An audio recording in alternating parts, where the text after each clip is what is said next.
peraturan-peraturan ini khususnya peraturan terkait dengan kode etik dan pedoman perilaku itu berlaku bagi semua jajaran penyelenggara pemilu, termasuk Semua juga penyelenggara. jajaran sekretariat. Oh, sampai sekretariat juga. Sampai sekretariat. Masyarakat sudah mengenal DKPP, maka sebagai penyelenggara pemilu ini tidak ada lagi tahapan yang dilaksanakan baik pemilu maupun pilkada, hati-hati. Iya. Karena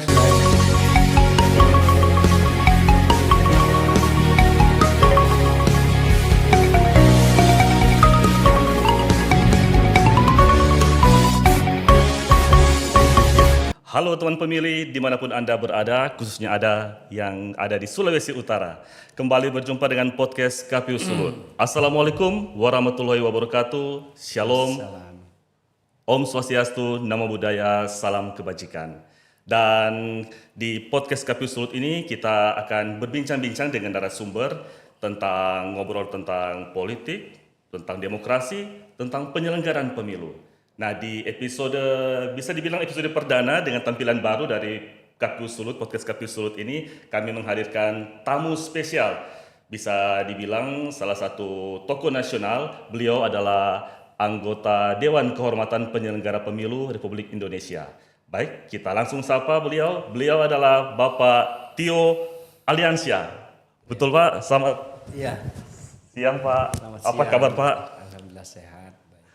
Ya, bagaimana pekerjaan Bapak sebagai anggota DKPP, Ya. khususnya saat ini, sesudah penyelenggaraan pemilu sudah selesai, Ya. apa yang dikerjakan oleh DKPP saat ini? Ya. Pertama-tama Assalamualaikum warahmatullahi wabarakatuh. Selamat siang, salam sejahtera untuk kita semua. Salam. Pertama saya boleh mengucapkan selamat ya Oh kepada iya, podcast iya betul Pak. KPU Provinsi Sulawesi Utara. Ini podcast ini tentu menjadi ajang sosialisasi sebagai media sarana sosialisasi Ya, kepada seluruh lapisan masyarakat, khususnya kaum milenial ya, Iya Pak. kelompok Gen Z. Ini tentu akan membawa dampak positif dan baik ya untuk keberadaan proses demokrasi, khususnya partisipasi Iya. dalam rangka meningkatkan partisipasi pemilih untuk pemilu ataupun pilkada yang akan datang. Ya, saya mengucapkan selamat sekali lagi. Mudah-mudahan eksis terus, Iya, Pak. jangan angin-anginan podcastnya.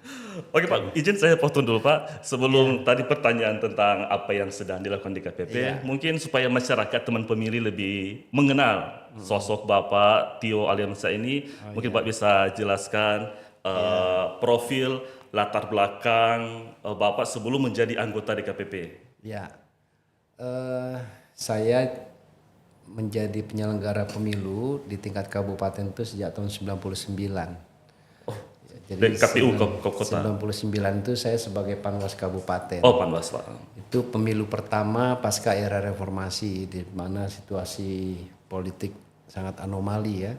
Tahun 97 pemilu, 99 pemilu. Oh, masih awal-awal. Itu saya sudah Panwas Kabupaten di Kabupaten Lampung Utara. Kemudian tahun 2003 saya menjadi anggota KPU Kabupaten. Nah, naik ke KPU.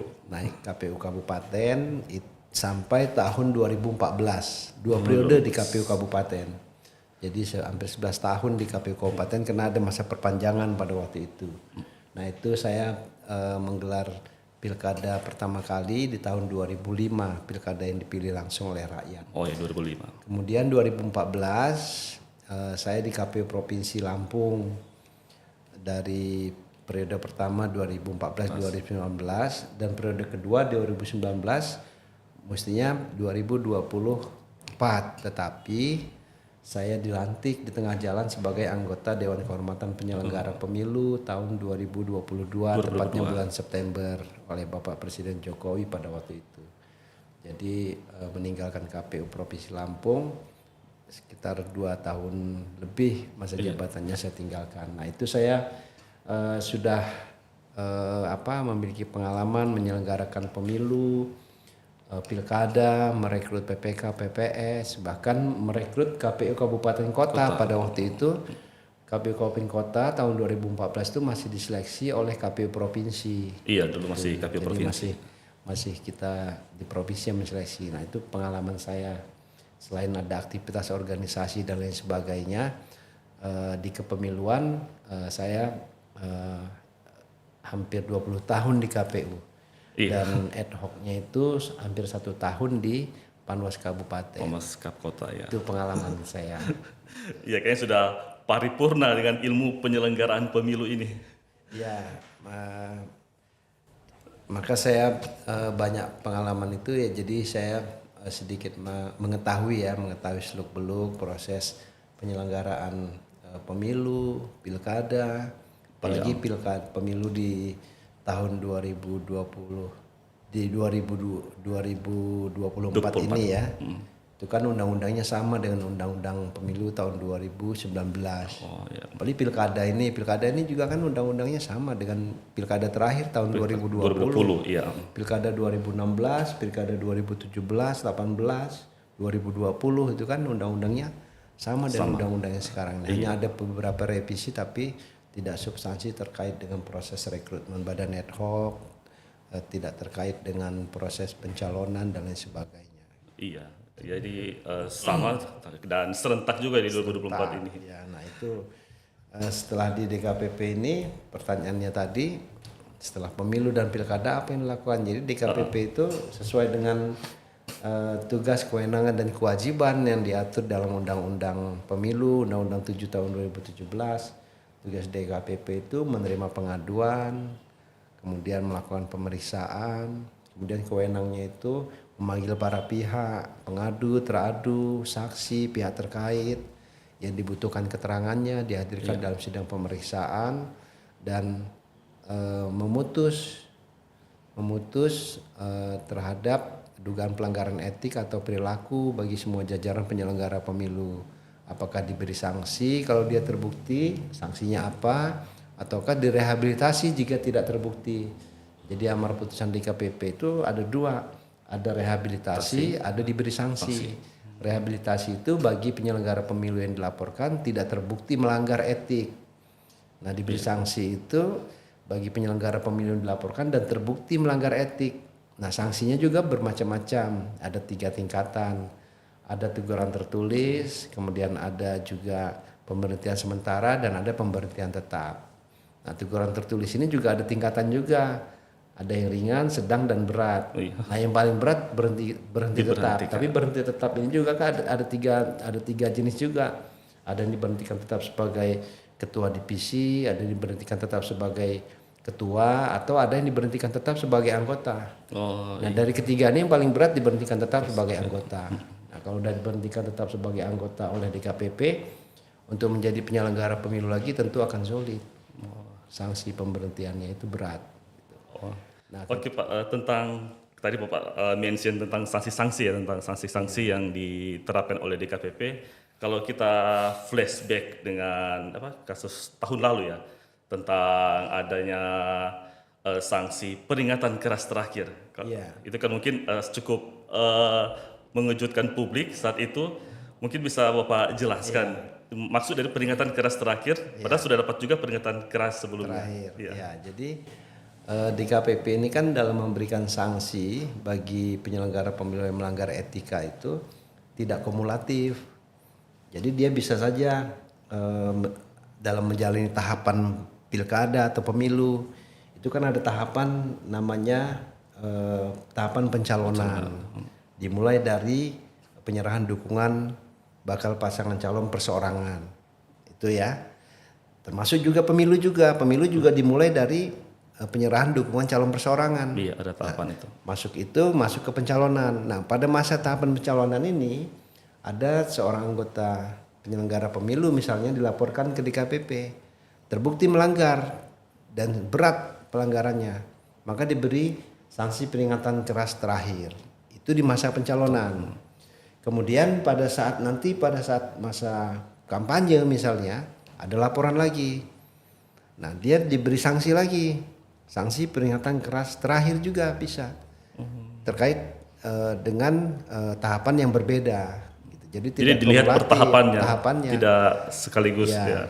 Nah, kalau terkait dengan pencalonan misalnya dia mendapatkan, biasanya kalau pencalonan divisi teknis ya, divisi teknis penyelenggaraan. Misalnya seorang ketua divisi teknisnya mendapat sanksi peringatan keras. Kemudian ada lagi hal yang lain dia lakukan di masa pencalonan dan terbukti lagi. Nah itu naik peringatan keras terakhir. Misalnya di tahapan proses pemungutan penghitungan suara itu divisi teknis juga tuh. Nah ini dia bisa mendapatkan sanksi dimulai dari peringatan, di tahapan yang sama dia bisa naik kelas, peringatan keras. Tahapan yang sama lagi peringatan Dalam keras tahapan terakhir. yang sama. Jadi tidak kumulatif, begitu sudah mendapatkan peringatan berkali-kali kemudian diberhentikan, tidak. Oh, Kalau begitu ya. kalau dia kumulatif, ya contohnya ya Bawaslu dan KPU RI ya habis semua, itu semua orang sudah pernah kena sanksi semua kan. Iya. Mulai dari peringatan keras terakhir. Itu kan semua penyelenggara di tingkat pusat sepertinya sudah pernah mendapatkan sanksi. Tapi bagaimana misalnya kalau itu tidak bukan dalam masa tahapan seperti saat ini Nah, itu menyangkut diadukan. jadi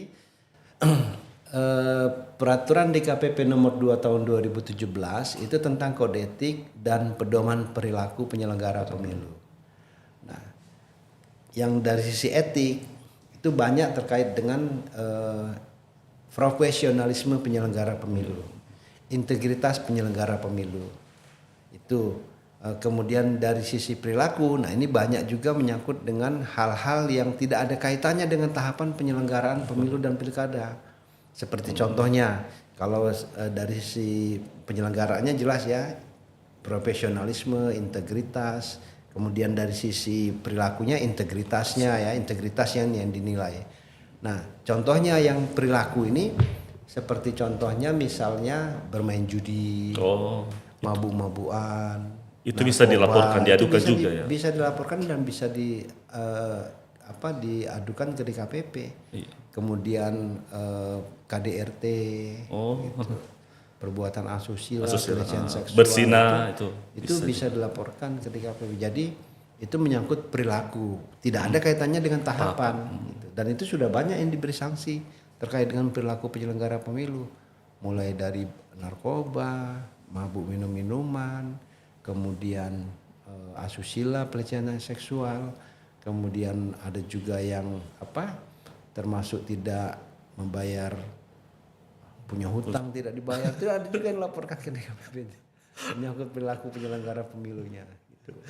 Kalau untuk mekanisme pengaduannya itu apa sudah diatur, bisa bagaimana proses pengaduan? Terkait dengan DKPP. DKPP ini kan berdiri 12 Juni 2012. Itu berdasarkan Undang-Undang Penyelenggara Pemilu, Undang-Undang 15 tahun 2011. Nah, dulu awal terbentuknya DKPP ini tidak memiliki kewenangan untuk membentuk peraturannya sendiri. Maka lahirlah peraturan bersama tentang kode etik dan pedoman perilaku penyelenggara pemilu, peraturan bersama antara siapa? Antara KPU, Bawaslu dan DKPP. Nah, tetapi lahir Undang-Undang Pemilu, Undang-Undang 7 tahun 2017. Di situ DKPP baru diberi kewenangan untuk membentuk peraturannya sendiri. Lahirlah peraturan DKPP nomor 1, peraturan DKPP nomor 2 tentang kode etik dan perilaku, kemudian peraturan DKPP nomor 3 tentang pedoman beracara, nomor 4 tentang penegakan kode etik di internal DKPP, dan nomor 5 tentang tim pemeriksa daerah. Ada peraturan-peraturan lain juga yang baru kita bentuk di periode ini. Nah, itu peraturan-peraturan ini khususnya peraturan terkait dengan kode etik dan pedoman perilaku itu berlaku bagi semua jajaran penyelenggara pemilu, termasuk semua juga jajaran sekretariat. Oh, sampai sekretariat juga. Sekretariat. Yang ad hocnya pun juga bisa dilaporkan. Yang dari KPPS, PPKPS. Mulai dari PPK, Panwascam, KPPS, PKD sampai dengan PPS, PKD sampai dengan KPPS dan pengawas TPS itu bisa dilaporkan. Jajaran sekretariatnya juga bisa dilaporkan. Nah, itu menyangkut pedoman etik ya dan perilaku penyelenggara pemilu. Nah, menyangkut pedoman beracara, ini mengatur peraturan DKPP nomor 3 tahun 2017 itu mengatur tentang bagaimana beracara di DKPP, bagaimana mulai pengaduan, verifikasi administrasi, verifikasi material, kemudian keluar nomor register perkara, kemudian dilakukan sidang pemeriksaan sampai akhirnya tahap akhirnya pembacaan putusan. Putusan apakah direhabilitasi ataukah tidak direhabilitasi, diberi sanksi. Nah, itu diatur semua dalam pedoman beracara. Jadi DKPP ini membuat proses sidang pengaduan itu kita buat mudah, murah dan cepat. Makanya pengaduan ke DKPP ini banyak karena orang bisa melalui pos, bisa melalui aplikasi Si-Etik, kemudian bisa melalui email. Bisa dikirim lewat email ya. Atau bisa diantar langsung. Jadi banyak jalurnya untuk mengadukan penyelenggara pemilu ke DKPP. Tetapi syaratnya harus memenuhi form yang diatur di dalam pedoman beracara DKPP. Ada form. Ada form 1 lampiran, form 1 laporan pengaduan. Itu harus diisi lengkap. Nama, identitas ya. Identitas itu nama, alamat, pekerjaan. Harus jelas pelapornya ya. KTP-nya juga harus ada, harus jelas. Kita tidak melayani yang tidak jelas. Jadi kalau sudah melaporkan itu kita periksa. Kita lakukan pemeriksaan pada saat pelaporan. Kalau tidak memenuhi syarat kita kembalikan. Kalau memenuhi syarat kita lakukan verifikasi administrasi. Verifikasi administrasi. Kalau memenuhi syarat administrasi baru kita naik ke verifikasi material. Nah, verifikasi material ini kita lihat apakah memang ada unsur dugaan pelanggaran etik ataukah betul yang dilaporkan ini adalah penyelenggara pemilu. Iya. Apakah betul ini penyelenggara pemilu KPU atau Bawaslu di daerah atau di tingkat pusat. Nah, tetapi catatannya sekarang semenjak lahirnya Undang-Undang Pemilu yang nomor 7 2017, DKPP tidak menerima laporan terkait dugaan pelanggaran etik badan ad hoc. Jadi PPK, Panwascam, PPS, PKD sampai dengan KPPS dan itu tidak diterima DKPP untuk dilaporkan. Jadi dilaporkan kalau dilaporkan ke DKPP itu kita serahkan kepada KPU RI. Kalau terkait dengan PPK. Kalau terkait dengan Panwascam kita serahkan ke Bawaslu RI supaya dilakukan pengawasan internal. Makanya di Bawaslu ada peraturan sendiri tentang penegakan etika bagi badan ad hoc. Di KPU juga ada keputusan KPU tentang penegakan etik, pedoman perilaku, sumpah janji bagi badan ad hoc itu ada sendiri. Tetapi apakah bisa PPK, PPS, Panwascam, PKD dilaporkan ke DKPP kemudian dilakukan pemeriksaan? Bisa juga dilakukan pemeriksaan apabila Panwascam, PPK dilaporkan bersama-sama dengan lembaga yang definitif. Misalnya KPU, PPK dilaporkan bersama-sama dengan KPU. Itu bisa kita periksa PPK-nya. Iya. Panwascam dilaporkan bersama-sama dengan Bawaslu. Nah, itu bisa kita periksa. Kalau cuma PPK, PPS tidak dilaporkan ke DKPP. Nanti kita kembalikan. Atasan masing-masing ya. Ya. Termasuk juga penyelenggara pemilu di luar negeri. Seperti pengawas pemilu, kemudian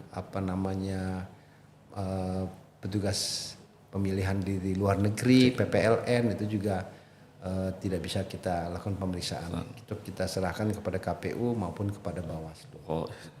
Tadi Bapak mention tentang tim pemeriksa daerah. Nah, ini apa hubungan dari DKPP dan TPD yang dibentuk di daerah-daerah ini? Jadi DKPP itu tidak memiliki perangkat penyelenggara di daerah. Tidak memiliki. Kita itu hanya satu DKPP di tingkat pusat. Tidak memiliki seperti KPU dan Bawaslu ya, ada Bawaslu provinsi, KPU provinsi sampai tingkat kabupaten. Nah, DKPP tidak memiliki. Tetapi DKPP memiliki tim pemeriksa daerah. Tim pemeriksa daerah ini bersifat ad hoc. Bekerja selama 1 tahun di SK-kan dan dapat diangkat kembali 1 kali. Berarti maksimal 2 tahun. SK-nya tim pemeriksa daerah. Nah, siapa tim pemeriksa daerah ini? Tim pemeriksa daerah itu ada 3 unsur. Yang pertama unsur dari KPU provinsi 2 orang. Yang kedua unsur dari Bawaslu provinsi 2 orang. Dan yang ketiga unsur dari masyarakat. Jumlahnya 2 orang. Sehingga 6 orang anggota tim pemeriksa daerah yang ada di provinsi tapi sifatnya ad hoc. Tidak ada kantor, tidak ada kantornya tempat masing-masing. Nah, tugasnya apa? Tugasnya membantu DKPP dalam melakukan sidang pemeriksaan. Jadi tidak bisa DKPP itu melakukan persidangan sendiri, tidak bisa. Harus ada ketua majelisnya minimal 1, itu ada dari pimpinan DKPP. Mereka membantu DKPP untuk melakukan sidang pemeriksaan. Nah, kemudian tidak boleh juga tim pemeriksa daerah itu membuat plang sekretariat tim pemeriksa daerah di KPP, nggak boleh. Itu pernah terjadi di daerah itu, di salah satu provinsi. Anggota tim pemeriksa daerah buat plang di rumahnya. sekretariat tim pemeriksa daerah di KPU itu tidak boleh, karena itu bukan struktur dari organisasi ini, tetapi dibentuk secara ad hoc untuk membantu dalam melakukan sidang pemeriksaan. Nah, tim pemeriksa daerah ini kalau sudah melakukan sidang pemeriksaan, kewajibannya membuat resume.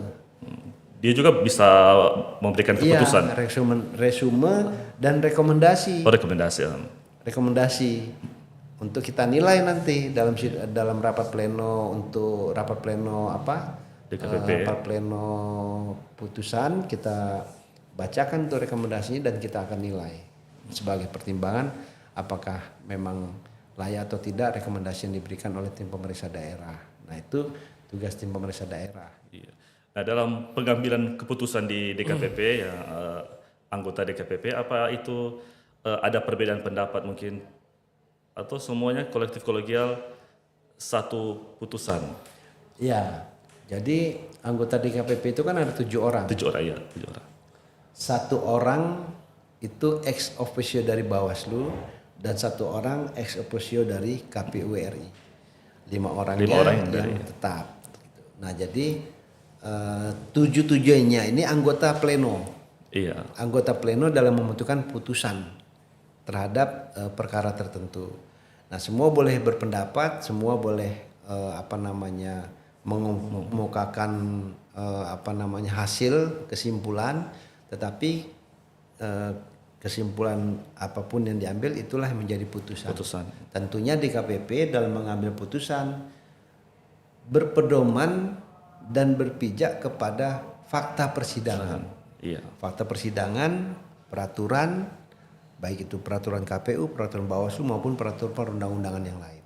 Menyangkut misalnya kalau di sekarang nih ya pasca pilkada ini, Bawaslu yang banyak dilaporkannya itu terkait dengan penanganan pelanggaran. Nah, yang kita nilai apakah proses pelanggarannya sesuai dengan Perba Bawaslu. Kemudian kalau di KPU terkait dengan proses pungut hitung dan rekapitulasi serta pencalonan. Kita lihat, kita nilai apakah pencalonannya ini sudah sesuai dengan peraturan KPU 8 2024. Atau sesuai dengan keputusan-keputusan KPU yang lain itu kita sandingkan berdasarkan fakta-fakta. Iya, sesuai dengan fakta persidangan.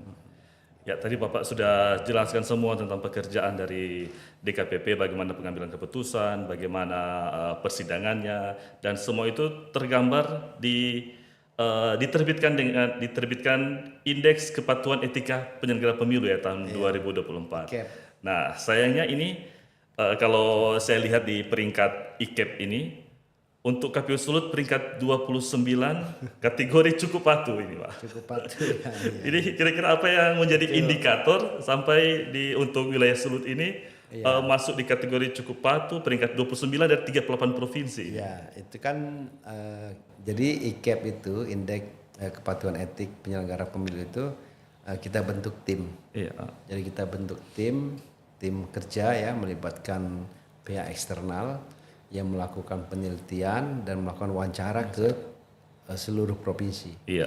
Nah, itu dinilai lah terkait dengan hasil wawancaranya, kemudian dilihat dari jumlah pengaduan, jumlah putusan. Jumlah pengaduan di Sulut banyak juga ya, Pak. Kemudian jumlah putusan, kemudian termasuk juga pemberian sanksinya juga. Jadi banyak yang menduga laporan ke DKPP ini kan banyak. Hampir 800 ya. Kalau yang terkait dengan pemilu, pilkada pun banyak juga seperti itu di tahun 2024, 2025 itu banyak. Jadi tidak semua pengaduan ke DKPP itu kita lakukan pemeriksaan. Misalnya jumlah pengaduan itu ada 789 misalnya. Tidak 789 itu kita lakukan sidang pemeriksaan. Iya. Bahkan di bawah 50%-nya yang kita lakukan sidang pemeriksaan. Karena apa? Karena dari laporan itu banyak yang gugur, banyak yang ditarik. Dari dokumennya tidak lengkap misalnya. Dokumennya tidak lengkap, kemudian tidak jelas, kemudian tidak memenuhi syarat ya, tidak memenuhi syarat itu misalnya ternyata yang dilaporkan bukan penyelenggara pemilu atau penyelenggara pemilunya pada saat dilaporkan sudah tidak lagi menjadi penyelenggara pemilu gitu. Itu semuanya di situ, atau jangan-jangan pada saat dilaporkan perkara yang dilaporkan itu sudah pernah diputus oleh DKPP. Jadi ada yang gugur, tidak memenuhi syarat, dicabut dan lain sebagainya. Iya. Jadi separuhnya lah. Kemudian dari separuh misalnya ada 100, ada 40% itu kita lakukan sidang pemeriksaan, itu tidak semuanya juga kita beri sanksi. Ternyata banyak juga dalam sidang pemeriksaan ternyata sudah benar ini, Bawaslu-nya sudah sesuai prosedur, Iya. kemudian KPU-nya juga sudah sesuai prosedur, sudah menjalani semua tahapan dengan baik dan secara profesional. Itu lebih banyak yang direhabilitasi Ya. daripada yang diberi sanksi. Iya. Maka pesan saya ketika dilaporkan ke DKPP, ya persiapkan diri dengan baik. Persiapkan diri dengan baik itu maksudnya himpun semua data-data dan dokumen. Bukti-bukti. Alat-alat buktinya itu dihimpun detail betul gitu. Termasuk juga bila perlu menghadirkan saksi. Iya. Karena untuk menguji kita berintegritas atau tidak profesionalnya itu pada saat kita disidang pemeriksaan oleh DKPP. Iya. Jadi jangan panik, jangan gugup, jangan bingung ketika laporkan. Ya kalau kita tidak merasa bersalah, kemudian melakukan pekerjaan yang sudah sungguh-sungguh dan profesional, ya persiapkan saja. Gitu. Iya. Karena motivasi pengaduan, beberapa pengaduan ini kan motivasinya kan bermacam-macam. Iya. Ada yang memang pengen benar-benar menciptakan proses demokrasi ini yang bersih, yang profesional dan berintegritas. Tapi ada juga karena amarah, kesal dan dendam, kecewa. Itu banyak juga yang seperti itu. Nah biasanya seperti itu yang harus bisa dibuktikan bahwa teman-teman penyelenggara itu sudah bekerja profesional dan penuh integritas. Iya. Oke Pak, mungkin Bapak bisa menceritakan mungkin dari pengalaman Bapak menyidangkan pelanggaran-pelanggaran ini, ada nggak satu laporan atau sidang yang unik yang jarang disidangkan oleh DKPP? Ya. Saya yang agak geli ya. Ketika pengadu itu melaporkan penyelenggara pemilu dan bendaharanya tidak bayar hutang. Ini unik ini.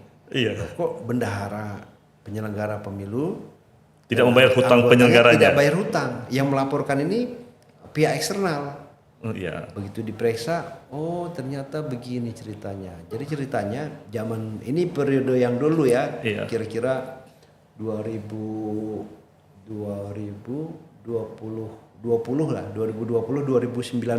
mungkin.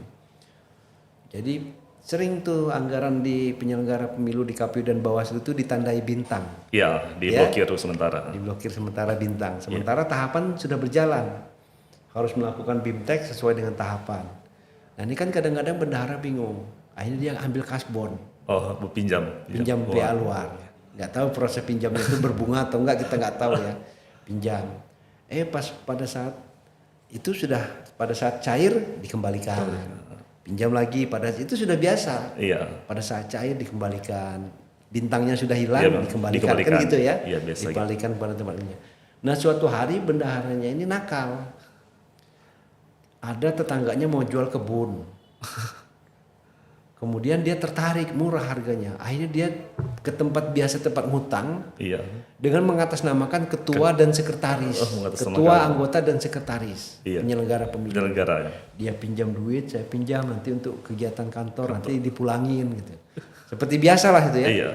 Nah tiba-tiba COVID melanda. Tidak ada semua aktivitas kantoran. Semua melalui daring. Dia sempat mengembalikan berapa belas juta. Berikutnya dia macet, nggak bisa mengembalikan. Akhirnya dilaporkan ke DKPP. Bukan ke polisi tapi DKPP ya. DKPP. Jadi karena ini pengadunya ini ternyata orang partai, dia ngerti, dia tahu. Jadi begitu diperiksa kita tanya, betul saudara pinjam, betul. Saudara pinjam atas perintah siapa? Untung dia jujur ya, tidak ada perintah siapa-siapa, itu inisiatif saya sendiri. Karena ada tetangga mau jual kebun, saya tertarik, murah harganya, harga kebun cengkeh, saya mau beli. Untung, jadi selamat itu. Yang penyelenggara ketua dan anggota penyelenggara pemilu itu selamat karena dia jujur juga akhirnya. Dia jujur, saya itu inisiatif sendiri, tidak atas perintah sekretaris, tidak atas perintah komisioner.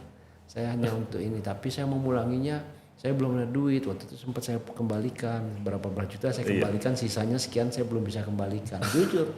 Kalau dia nggak jujur kan tuh Iya, kasihan. kena etik kasihan yang Iya. ketua dan anggotanya. Itu yang unik gitu. Yang unik, ternyata Banyak begitu yang unik banyak juga. laporan yang unik-unik Banyak. juga, yang aneh-aneh yang Banyak. disampaikan. Ada juga pada saat masa proses verifikasi partai politik. Jadi mendatangi ketua partai politiknya ini punya usaha. Usaha itu buat kerupuk gitu. UMKM. UMKM. Dia buat kerupuk. Jadi penyelenggara pemilu ini disodorin oleh-oleh kerupuk banyak. Ya kalau dinilai harganya 200.000 lah kerupuk itu. Tapi kan kerupuk 200.000 kan banyak. Nggak mau, dia nolak. Jangan nggak usah, dipasar terus. Supirnya harus akhirnya menaikin ke situ, naikkan ke mobil. Viral itu di daerah itu. Anggota KPU menerima gratifikasi kerupuk. Nah, itu kan. Jadi intinya pesan yang ditangkap yang perlu saya sampaikan bahwa masyarakat ini sudah mengenal DKPP. Iya. Pengadunya itu nelayan itu loh. Pengadunya itu nelayan. Masyarakat sudah mengenal, ya lapisan masyarakat sudah mengenal DKPP. Maka sebagai penyelenggara pemilu ini tidak ada lagi tahapan yang dilaksanakan baik pemilu maupun pilkada, hati-hati. Iya. Karena selain dugaan pelanggaran etik pada masa tahapan pemilu maupun pilkada, ada juga dugaan pelanggaran etik terhadap dengan perilaku penyelenggara pemilu. Oh, perilaku penyelenggara. Perilaku penyelenggara. Gitu. Ini hati-hati. Masyarakat sudah mengenal DKPP, mereka sudah tahu kemana mengadukan terkait dengan etika dan perilaku penyelenggara pemilu. Mereka sudah tahu di mana, bagaimana cara melaporkan dan mengadukan. Dan DKPP ini kan sangat terbuka ya. Jadi kalau ada orang datang berkonsultasi, kami ingin melaporkan bagaimana caranya, itu pasti dikasih tahu di bagian pengaduan. Oh begini Pak, ini formulirnya, ini begini, kita kasih tahu. Jadi KPP berdasarkan pengaduan ya Pak. Kalau ada suatu kejadian yang viral misalnya di medsos, diketahui oleh DKPP, tapi kalau tidak ada pengaduan, tidak bisa di. Nah itu salah satu kewajiban DKPP. DKPP ini sifatnya pasif. Tidak bisa DKPP ini proaktif. Jadi saya dalam proses seleksi rekrutmen penyelenggara pemilu dan proses penghitungan suara, rekrutmen PPK, Panwascam dan lain sebagainya, itu banyak terima masukan-masukan, bahkan video-video pada saat pemilu. Terima video banyak itu, yang macam-macam ya videonya itu banyak. Tapi memang tidak bisa kita aktif. Kita itu sifatnya pasif. Menerima laporan, menerima pengaduan, ada prosedurnya. Dan prosedurnya ada verifikasi administrasi maupun material, baru kita lakukan sidang pemeriksaan kalau memenuhi syarat. Jadi tidak bisa dapat WA kemudian kita susuri. Beda dengan Bawaslu. Kalau Bawaslu itu mendapat WA, dapat telepon, kemudian disurati aja, itu menjadi informasi awal. Oh, iya. Mereka bisa melakukan penelusuran. Kalau DKPP tidak.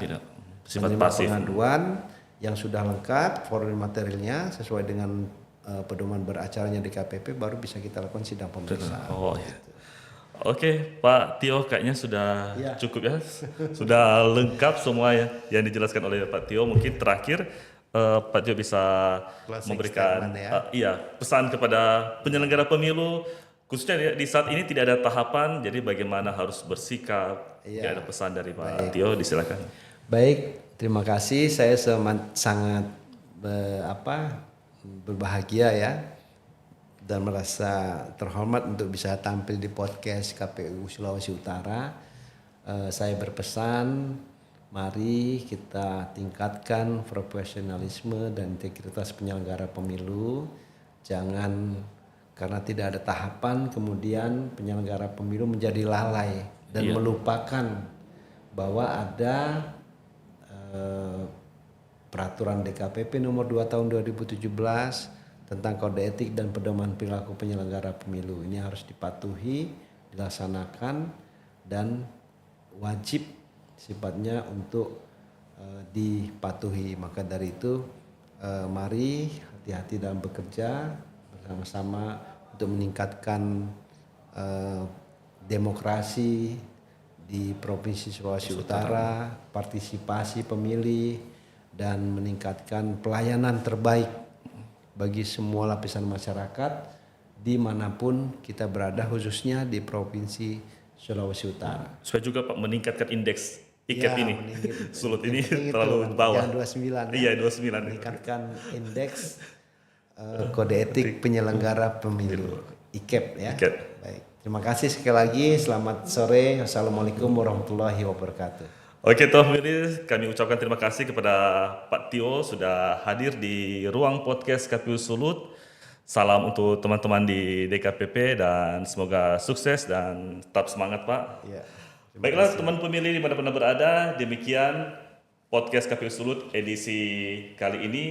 Semoga apa yang kami bicarakan tentang tugas peranan DKPP, juga bagaimana penegakan etika saat penyelenggaraan pemilu dan pilkada dilakukan oleh DKPP, semua sudah dikupas tuntas oleh narasumber kita, Bapak Tio Aliansyah, anggota DKPP Republik Indonesia. Semoga bermanfaat, menjadi inspirasi bagi kita semua, dan jangan lupa ikuti terus kanal media sosial dari KPU Sulut melalui Facebook, Instagram, atau juga dengan YouTube. Kita berpisah, saya Ferdinand dan operator sekaligus perangkap kameramen Clinton. Kami undur diri, kita jumpa lagi dari kesempatan, sampai jumpa.